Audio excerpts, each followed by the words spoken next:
I am downloading Game Hub Manager. It is showing dangerous site, security error, dangerous site. Attackers on the site you tried visiting might install harmful software that steals or deletes things like your passwords, photos, messages, or credit card numbers. Chrome strongly recommends going back to safety. How to download files from the site which is blocked as dangerous site. Go to settings, go to privacy and security settings, go to safety check, go to save browsing is off, select select no production not recommended, turn off. Now reload the page.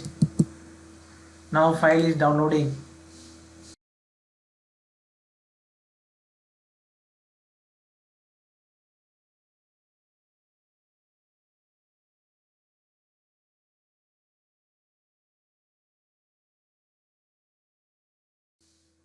As the site is mentioned as dangerous site, you might avoid downloading this file for security reason.